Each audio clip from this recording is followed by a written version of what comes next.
Hardest thing to do in baseball is hit a round ball with a round bat. Let's make it a little easier. We're gonna simplify it from start to finish.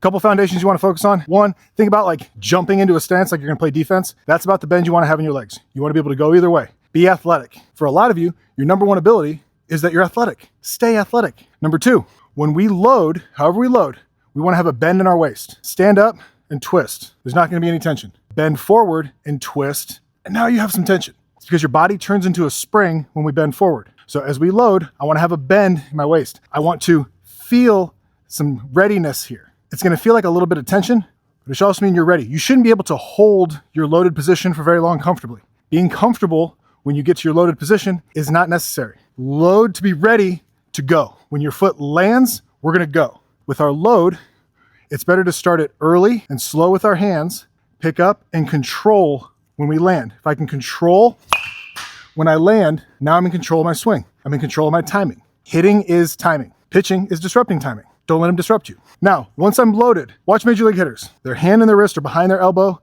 if they're looking in a mirror. There's also a V between my hands, my body. This is the triangle. We want to have this triangle when we load and stride. We want to be balanced. I don't want to be super far back here. I don't want to be way forward over here. I land here, ready to go. Elbow, V, hands, ready to bring this all together. When you start your swing, you are trying to get the sweet spot to the ball. Any movement should bring this with me. That way, I'm timing my belt buckle to the pitcher and my barrel to my contact point where I'm in a position of leverage. If I can be a brick wall here when the ball gets here, not here, and then trying to whip the barrel through, now I'm gonna hit the ball with a lot more authority than I would if I'm just trying to rip it through here. With our hand path as I'm going, and I'm getting to here at contact, palm up, palm down, a little bend in my front elbow, more bend in my back elbow. This back elbow is tight to my body. I'm behind my front hip. I'm not here. I'm not way back on my back leg.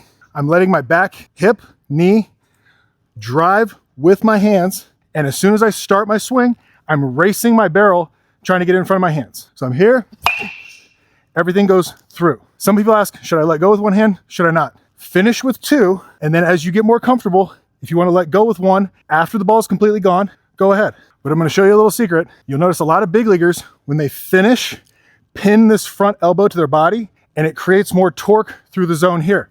So they're here, and then they finish all the way through. There's a reason they all do it. The other thing you can think at contact is when you get here, think about catching the ball with your top hand, and when you get here, pulling back with your bottom hand to help create more whip. Rather than cast out and create more rotational force, hitting is a tangential motion, meaning we're driving down to get it back up, create whip through the zone. It's rotational into a linear release, but don't worry about that. Drive down, it comes out your barrel. Stay balanced. If anywhere, you're gonna fall one step with your back leg towards the plate. That's not bad. We don't wanna be falling over here. A couple simple drills you can do to test yourself at home with just a tee. Low tee, on a knee, choke up, let your hands work through the ball, take your lower half out.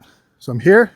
If I can do that, my hands are working, letting the barrel get in front. A lot of times you hear people say, let the ball travel. Okay, take a couple reps if someone's throwing you a ball where you try to take a full swing and hit it straight off the plate. A lot harder than it sounds, but if you can do that, then slowly work the ball out. Now you're letting the ball get to you and you're catching it in a position where you have leverage to get through the ball. Another thing a lot of players do is they try to swing up on the ball. When we go down to up, we're redirecting our bat path, and it's basically putting a kink in our water slide. We want to go fast down the water slide. Don't put a lot of zigzags in it. Think about how your bat from here wants to work through there. This is your bat's path that it wants to take. If you go here and then here, this is losing all your bat speed and then trying to redirect it. It's slowing your bat down. So we're starting in a balanced position. You can start with your bat on your shoulder, nice and comfortable. I'm gonna bend in my waist, load, make sure I'm getting to here.